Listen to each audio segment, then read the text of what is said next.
Hey there, this is Nick Green from Daily Extra. I'm at TIFF Bell Lightbox with Luca Camianati from the Concordia University School of Cinema, and we are talking about the Pier Paolo Pasolini retrospective that's coming up right here.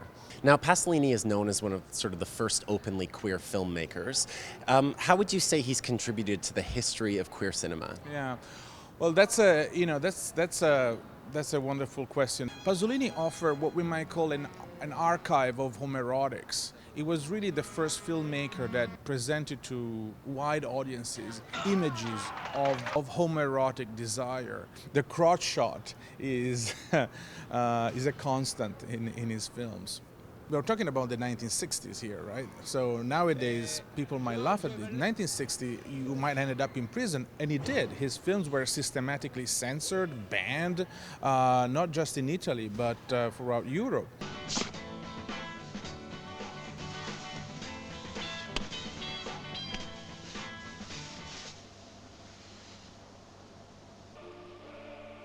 I know I was struck by how many long, epic shots of young, beautiful boys there are in his films. He was a bit of a complicated character in the sense that he was a communist expelled from the Communist Party at age 21 for, as he put it, experimenting with André Gide when he was caught jerking off with other boys in the bushes somewhere where he grew up in northern Italy. He was a homosexual that was never part of any gay right activism of any sort. He lived his homosexuality with incredible pain and he truly believed in this Freudian model, and he writes extensively about it. He truly believed that homosexuality was caused by some sort of Oedipal complex. Samson, a lot of you. But God knows Samson never touched a drop of wine, did he? Read the Bible and learn. He was, in fact, a poet and a writer, and arrived on the set of his first film with no filmmaking experience whatsoever. But he really managed to create his own sort of grammar of cinema, if you like. The retrospective that TIFF is organizing is quite impressive in the sense that it moves chronologically from the very beginning.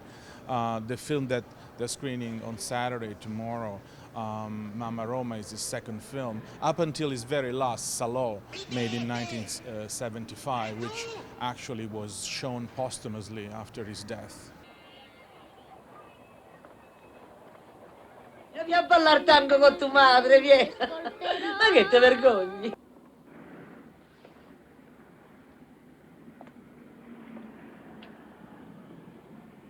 A lot of people have heard about the juicy life that he's lived as well as a bit of a mysterious death. Can you tell me a little bit about him as a person?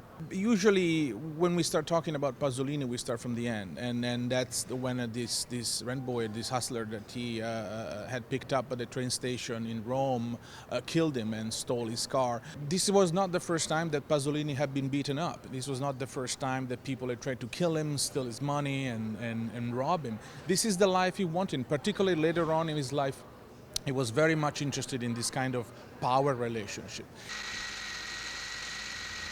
Stop! Va bene. Renata!